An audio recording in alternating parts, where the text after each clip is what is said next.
Hello friends, once again welcome back to my channel. Today we are going to learn Kannada Varnamale. Friends, ಈ ದಿನ ನಾವು ಕನ್ನಡ ವರ್ಣಮಾಲೆ ಬಗ್ಗೆ ತಿಳ್ಕೊಳ್ಳೋಣ.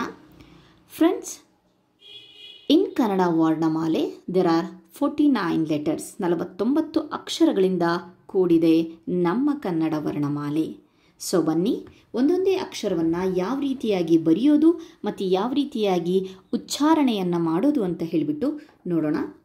The first letter is a.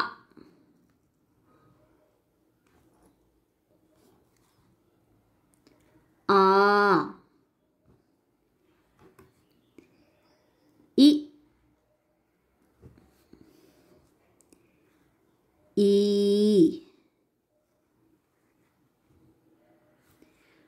ಉ,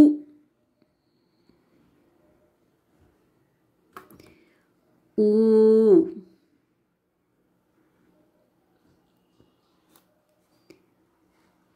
ರು,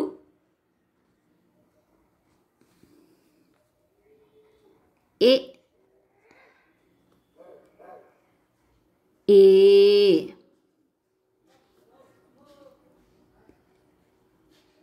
I, ಓ,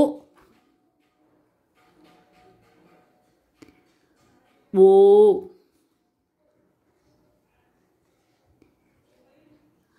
ಔ,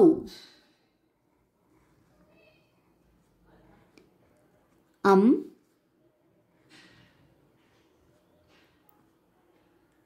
ಆಹಾ. ಇದಿಷ್ಟು ಸ್ವರಗಳ ಒಂದು ಗುಂಪಿಗೆ ಬರುತ್ತೆ. ನೆಕ್ಸ್ಟ್ ನನ್ನ ಒಂದು ವಿಡಿಯೋಸಲ್ಲಿ ಅಥವಾ ನನ್ನ ಹಳೆಯ ವಿಡಿಯೋಸ್ಗಳಲ್ಲಿ ನಾವು ಕನ್ನಡ ವರ್ಣಮಾಲೆಯನ್ನು ಎಷ್ಟು ವಿಧಗಳಾಗಿ ಅಥವಾ ಭಾಗಗಳಾಗಿ ವಿಂಗಡಿಸಿದ್ದೀವಿ, ಅದು ಯಾವ್ದ್ಯಾವುದು ಅನ್ನೋದನ್ನೆಲ್ಲ ಎಕ್ಸ್ಪ್ಲೇನ್ ಮಾಡಿದ್ದೀನಿ. ಸೊ ಈ ದಿನ ನಾನು ಬರೀ ಕನ್ನಡ ವರ್ಣಮಾಲೆಯನ್ನು ಯಾವ ರೀತಿಯಾಗಿ ಸರಿಯಾಗಿ ಬರೀಬಹುದು ಅಂತ ಹೇಳಿಬಿಟ್ಟು ತೋರಿಸ್ತಾ ಇದ್ದೀನಿ. ಓಕೆ, ಸೊ ಇದಿಷ್ಟು ಸ್ವರಗಳಾಗಿರಬಹುದು. ನೆಕ್ಸ್ಟ್ ಅದಾದಮೇಲೆ ಬಂದುಬಿಟ್ಟು ವ್ಯಂಜನಗಳನ್ನು ಸ್ಟಾರ್ಟ್ ಮಾಡೋಣ. ಸೊ ಬನ್ನಿ, ಒಂದೊಂದೇ ಲೆಟರ್ನ ನಾನು ಈಸಿಯಾಗಿ ಮತ್ತು ತಪ್ಪಿಲ್ಲದಂತೆ ಬರೆಯೋದನ್ನು ಸ್ಟಾರ್ಟಿಂಗಲ್ಲೇ ಬೇಸಿಕಲ್ಲೇ ನಾವು ಪ್ರಾಕ್ಟೀಸನ್ನು ಮಾಡಿಸಿದ್ರೆ ಯಾವತ್ತೂ ನಾವು ಕನ್ನಡ ವರ್ಣಮಾಲೆಯನ್ನು ತಪ್ಪಾಗಿ ಬರೆಯೋದಿಲ್ಲ. ಸೊ ಬನ್ನಿ ನೋಡೋಣ. ಸೊ ನೆಕ್ಸ್ಟ್ ಲೆಟರ್ ಕ. ಖ, ಖ, ಗ, ಘ, ಜ್ಞ.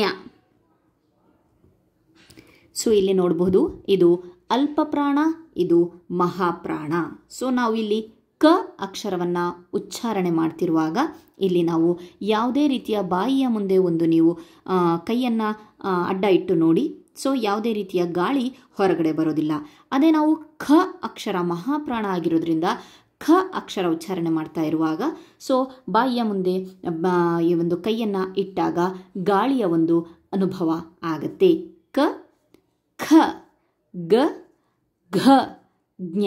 ಇದು ಅನುನಾಸಿಕ ಮೂಗಿನ ಒಂದು ಸಹಾಯದಿಂದ ಉಚ್ಚರಿಸಲ್ಪಡುವಂತಹ ಅಕ್ಷರ ಆಗಿದೆ.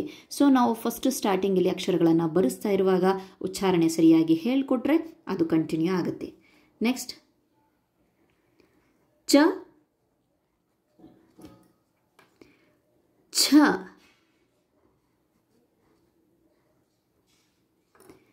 ಜ, ಝ, ನ್ಯ. ಇಲ್ಲೂ ಅಷ್ಟೇ, ಇದು ಅಲ್ಪಪ್ರಾಣ, ಇದು ಅಲ್ಪಪ್ರಾಣ, ಇವೆರಡು ಮಹಾಪ್ರಾಣಗಳು, ಇದು ಅನುನಾಸಿಕ. ಓಕೆ, ನೆಕ್ಸ್ಟ್ ಟ, ಠ, ಡ, ಢ, ನ. ಓಕೆ, ನೆಕ್ಸ್ಟ್ ತ,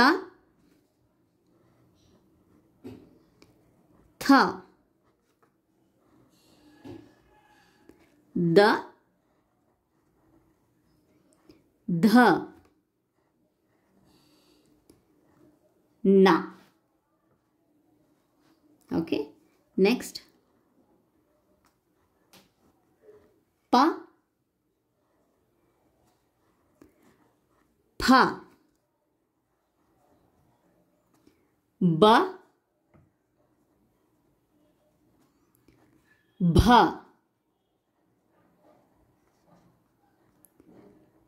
ಮ.